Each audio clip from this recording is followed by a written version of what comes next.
Magandang umaga sa inyong lahat. Ngayon dahil diop ko, nandito ko yun sa kwarto namin magpagpintuan sa iyo habang ako ay nagtutupi. Pintuhan muna tayo. Dahil dito sa amin, dito sa Canada, pag wala kang pasok, kailangan magtulungan dito sa loob ng pamamahay dahil wala kang ginagawa. Kaya ito, wala akong pasok, nagtutupi ako.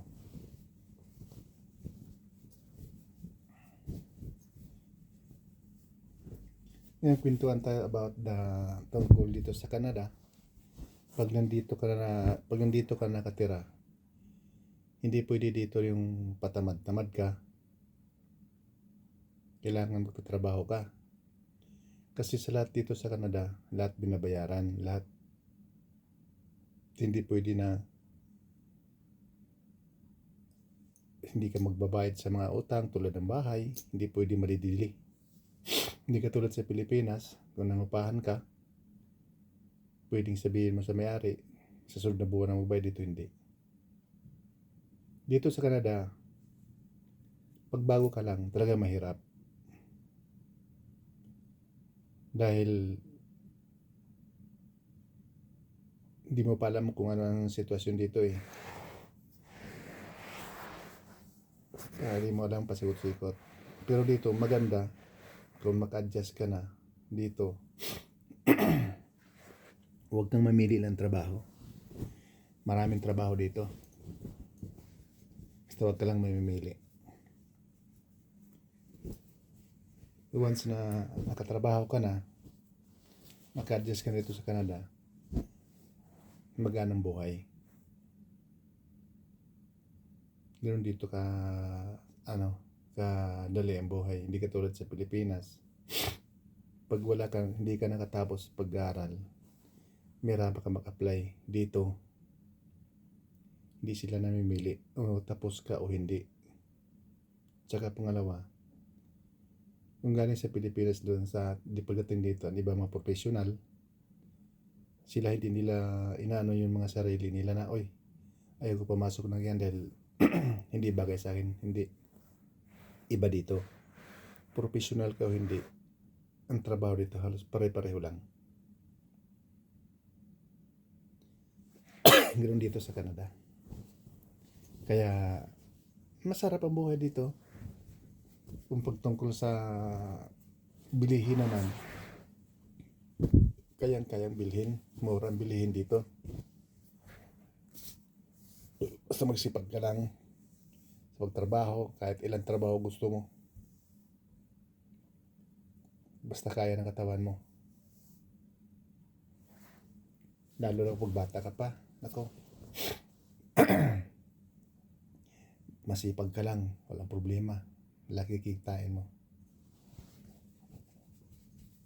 Ang ano lang dito kasi, tulad sa amin, medyo may edad na.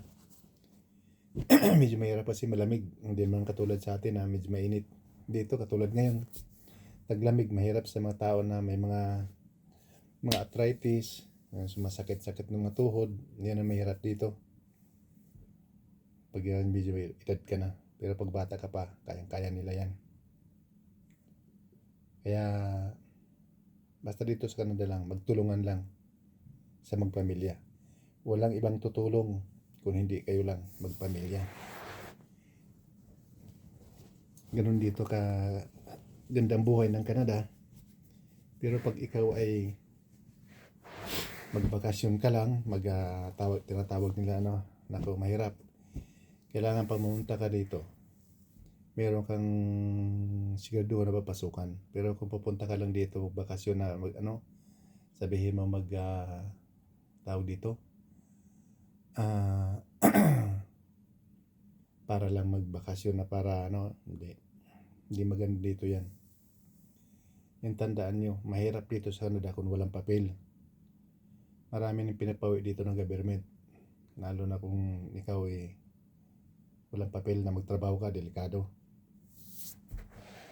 Kaya kung may bala ka pumunta rito, iisipin mo yung gastos mo ng pagdating dito pag mahuli ka, nagtatrabaho ka, pauwi ka sa Pilipinas. Mas delikado yung pag nahuli ka ng trabaho, yung tinirahan mo, damay. Kaya pag-iisipan nyo na maigi. Madali pumunta rito, walang problema. Kung may pera ka lang budget mo, walang problema. Madali lang. Pero pumunta ka lang dito para mahirap na. Marami na napawi galing dito sa pinadala sa Pilipinas. Then hirapan din mag-apply ng trabaho dahil wala silang mga papel. Ganun dito sa Canada. Okay. Thank you. Kung dadaan man to sa wall nyo, baka subscribe and share naman para magtulungan tayo sa bawat content creator. Thank you very much.